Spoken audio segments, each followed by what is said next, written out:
탄수화물이나 당분 섭취를 우리가 관리하는 게 중요할 것 같은데 사연 속의 환자분은 이 간암 판정을 받고 어떻게 되셨을지 궁금하네요, 정말. 네, 열심히 관리하셨지만 네. 한 번 이렇게 생긴 간암이 사라지기는 어렵기 때문에 네. 결국은 간 절제를 하는 수술을 해야 하는 상황이었습니다. 아이고. 그래서 성공적인 수술을 위해서 환자 네. 스스로 관리에 들어갔습니다. 네. 우선 지방간부터 없애기 위해서 다이어트를 시작했고요. 아하.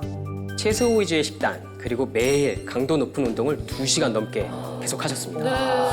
그 결과 뱃살을 2cm 정도 줄였어요. 와, 그러면 이제 건강하게 수술만 하시는 것만 남았네요. 결론만 말씀드리자면 네. 환자분께서 수술 전에 좋은 몸을 만들기 위해서 운동량을 막 늘리고 간에 좋다는 건강즙, 단백질 쉐이크, 닭가슴살 이런 걸 꾸준히 챙겨 드셨거든요. 네. 그러면서 혹독한 관리를 추가적으로 하셨습니다. 네. 그 결과 네. 간 수치가 떨어지기는커녕 정상인의 5배나 올라서 당장 간절제 수술이 어려운 상황에 이르게 되었습니다. 아니, 아니 말도 안 돼. 아니, 관리를 했는데 간 수치가 높아져 버렸다고요? 굉장히 열심히 관리를 하셨죠. 네. 근데 그게 오히려 문제가 됐습니다. 왜요? 너무 고강도 운동을 계속하게 되면 체내 대사 과정에서 생기는 부산물인 젖산이라는 게 생기게 됩니다. 피로 물질로 알려져 있고 네. 이러한 젖산의 평소 혈중 농도가 한 0.5에서 2mol 정도인데요. 네. 격렬한 운동을 하고 나면 10배가 넘게 오르게 됩니다. 이렇게 생성된 젖산은 간에서 포도당으로 재순환하게 되는데 이러한 젖산 생성이 많아지면 그 결과 당연히 과부하가 간에 걸리게 되고 그리고 피로도가 높아지고 결국은 간 손상으로 이어질 수밖에 없는 거죠. 그러니까 이게 우리 어느 정도 중년이 된 여성, 특히 이제 근육이 많이 감소해 네. 있는 상태에서 갑자기 고강도 운동을 하는 맞습니다. 거는 그거는 안 좋은 거네요. 적당량이 좋겠죠. 그렇죠. 네. 그러면은 식단 조절은 왜 문제가 됐던 거예요? 다이어트를 위해서 매 끼니 단백질 쉐이크를 먹고 네. 또 단백질이 과하게 농축된 닭가슴살을 많이 먹었습니다. 네. 그렇게 되면 이제 단백질을 분해하는 과정에서 또 간에 무리를 줄 수가 있고요. 또 과부하가 또 간 건강에 좋다고 알려져 있는 다양한 건강즙도 마찬가지입니다. 이제 각종 원료가 농축이 이렇게 돼 있는 즙이기 때문에 먹으면 우리 몸에 빠르게 또 흡수가 될 수 있는데 그만큼 해독 과정에서 간에 부하가 갈 수밖에는 없습니다. 그래서 저는 환자분들에게 간에 무리가 되는 음식을 되도록 먹지 말라고 권장을 드리고 있고요. 사연 속 환자분도 제가 다시 말씀드린 대로 관리법으로 다시 정비를 했고 네. 다행히 간 수치가 정상으로 돌아와서 간절제 수술을 무사히 받으셨습니다. 와, 천만 다행이네요. 근데 환자분은 왜 절제 수술을 받으신 겁니까? 이 간암도 수술법이 굉장히 다양하잖아요. 그렇죠. 뭐 치료법이 많고 종양의 상태, 기증자가 있느냐 없느냐 이런 거에 따라서 간 이식을 할 수 있는지 내지는 간절제를 할 수 있는지를 결정하게 되는데요. 일반적으로는 처음에는 간암을 발견하게 되면 간절제 수술을 우선 고려를 하게 됩니다. 네. 잘라내는 수술이죠. 하지만 최근에는 간 이식 수술 성적이 높아지고 간 이식을 처음부터 시도하게 되는 경우가 많습니다. 예, 사실 두 수술 간의 차이는 상당히 큽니다. 지금부터 수술이 어떻게 진행되고 또 어떻게 다른지 설명을 좀 드리도록 하겠습니다. 네. 영상을 하나 보여드릴게요. 네. 앞에 보시는 영상은 간 절제술입니다. 간을 잘라내는 수술인데요. 이 간 절제술도 방법이 다양합니다. 네. 지금 영상에서 보시는 것처럼 개복을 해서 문제가 발생한 부위에 간을 절제하는 것이 아직까지는 가장 일반적인데요.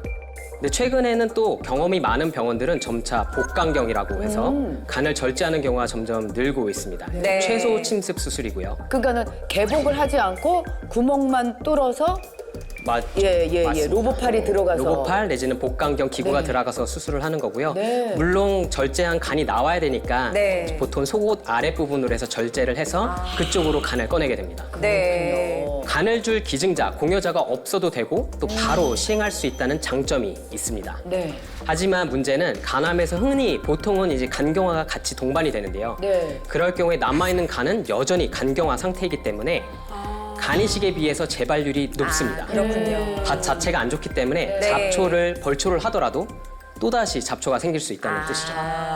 그런데 간을 절제를 하면은 간이 네, 작아지는 거잖아요. 그렇죠. 남는 간이 별로 없게 되죠. 얼마나 힘들까, 요만한 애가 우리 몸을 다 해독하려면. 궁금하실 텐데요. 네. 보통 간 기능이 건강한 상태라면 한 20% 정도만 남더라도 네. 수술이 가능합니다. 점점 자라게 되거든요. 남아있는 간이 자라서 네, 자라게 됩니다. 우리 몸에서 재생을 할 수 있는 어찌 보면 유일한 장기입니다. 우리 몸이 놀랍네요. 한 달 반 정도가 지나고 나면 네. 거진 90% 이상 자라나게 됩니다. 이러한 단점을 보완할 수 있는 게 간이식인데요. 네. 좀 전에 비유를 드렸던 밭 자체를 다 뒤엎어버리는 거죠. 네. 지금 보여드릴 영상은 간이식술 영상입니다. 우리의 간은 좌엽 그리고 우엽으로 크게 구분되는데요. 네. 이식을 위해서는 보통 성인의 경우 기증자의 간 우측을 절제하게 되고 네. 그것을 수혜자에게 기증하게 됩니다. 와, 저게 새 간인 거예요? 네, 새 간을 지금 이어 붙이고 있는 거고요. 진짜 간이 크네요. 우선 환자의 모든 간을 다 떼어내고 기증자로부터의 우측 간을 집어넣고 간 정맥, 간 문맥, 가느다란 간 동맥, 그리고 담도 이런 순서로 연결을 해주게 됩니다. 와, 이러한 간 이식 수술은 기증자를 구하는 것도 쉬운 일이 아니지만 수술 후에 매일 면역 억제제라는 약을 계속해서 복용을 해야 됩니다. 그리고 또 간 상태를 평생 추적 관찰해야 한다는 점에서 환자 본인 그리고 환자분 가족분들 다 같이 관리를 같이 해주시는 게 매우 중요합니다. 근데 간 이식 수술은 왠지 더 섬세하고 정밀한 느낌이 들어요. 맞습니다. 네. 간 이식은 그래서 수술이 매우 까다롭고 어렵기 때문에 많은 의사 선생님들이 외과 수술의 꽃이라고 부르고 있습니다. 네. 의료진이나 환자에게 부담이 되는 큰 수술임에도 이 간암을 일으킨 기저질환까지 다 같이 없애버리고 환자에게 어찌 보면 마지막 희망과도 같은 수술이기 때문에 그러한 명칭이 붙여진 것 같습니다. 이렇게 섬세한 작업이 필요한 이식 수술은 네. 또 수술 방법도 발전에 발전을 거듭하고 있습니다. 대표적인 것이 복강경 수술, 아까 잠깐 언급했던 로봇 수술인데요. 최근에 저희 병원 그리고 저희 병원을 비롯한 아주 소수의 몇 병원들에서는 네. 이러한 발전된 기술로 수혜자에서의 간이식마저도 최소 침습 수술로 진행하고 있습니다. 그럼 환자분은 수술 후에 건강을 회복을 잘 하셨나요? 네, 다행히 간절제 수술 후에 환자분은 다행히 건강을 잘 회복했고요. 정말 다행입니다. 다행입니다. 노력 많이 하셨잖아요. 그렇죠. 이분이. 대사 질환을 갖고 계셨기 때문에 혈관 관리, 즉 면역 관리 이런 것들을 더 철저하게 하셔야 하긴 했지만 그동안 치료하느라 못 다녔던 여행도 다니고 또 새 생명을 얻었다고 하면서 아주 네. 고맙다고 따로 또 저에게 연락도 주시고 그래서 의사로서 참 뿌듯했던 순간이었습니다. 건강 회복하신 게 정말 천만 다행입니다. 그렇다면 간 건강을 위해서 어떻게 관리를 하면 좋을지 알려주시면 좋겠어요.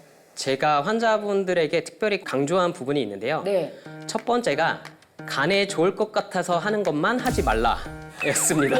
예?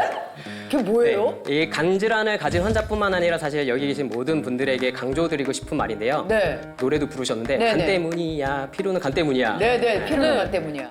피로는 대부분 간 때문이 맞습니다. 네. 좀 전에 말씀드린 것처럼 우리가 간에 좋은 음식을 무리하게 먹거나 운동을 너무 많이 하거나 이러면은 간에 급격한 무리가 가고 스트레스를 간에 주게 되거든요. 네. 그렇기 때문에 좀 편하게 휴식을 취하라고 권장드리고 있습니다. 과한 게 안 하느니만 맞습니다. 못하다 이런 얘기가 과유불급이죠. 되는데 과유불급.